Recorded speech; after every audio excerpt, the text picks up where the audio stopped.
Malamig na naglagang bahagi ng Mindanao, kung saan malalim ang puso ng kultura, nakita ni Rhea ng sarili na nakatali sa mga pipis na nagkasang magkasal.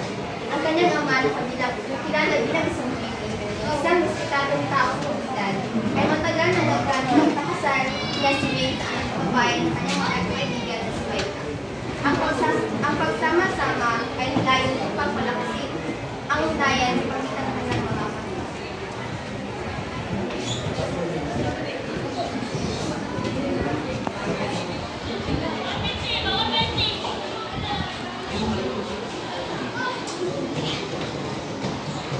Bang,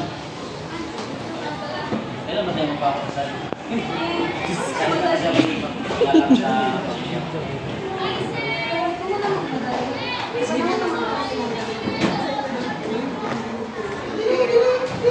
Ika lang muna. Hello? Asin mo lang. Dito ako may ginagawa. Pumunta ka dito agad. May pag-uusapan na yung importante. Bebe, utang na muna tayo. Sige, ingat. Ay, dito na ako tayo, no? Usap na tayo. Alam mo ba? 25 years old ko na. Kailangan ko lang ng asawa. At ako, napunta ko na siya, no? Sige, malala. Umayag ko lang yung asawa ko daw sa Sophia na ako. Ano? Tay, alam mo naman na hindi ako interesado sa babae na yun. Isa pa, si Bebe ang gusto ko. Wala kang magagawa! Ako ang masusunod dito! Anak, sino na naging tatay mo? Hindi ako papayag, Tay. Nilipas ko na. Hindi ka na malaman niya rin, may kakasama siya ng babae. Kaya tinapos na niya rin yung relasyon nila. Agad na mag-iisip ka. Lahat at pinagkala siya. Magandang hapon mo. Halika yung tatlong pa. O, dito ko na. Tia, anak, nakita na. Hindi na tayo. Ate, ito si Sophia na yung asawa mo.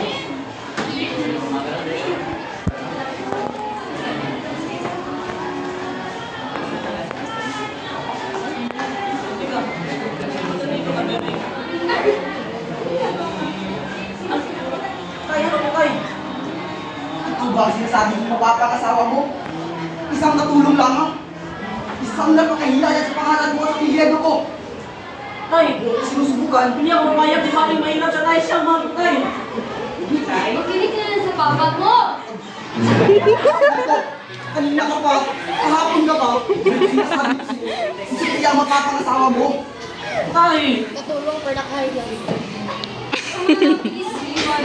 Makinig ka na lang sa ako. Tama naman siya eh. Hindi! Bebe! Hindi ako papayag, Bebe! Nasa sing-sing! Bebe! Will you marry me?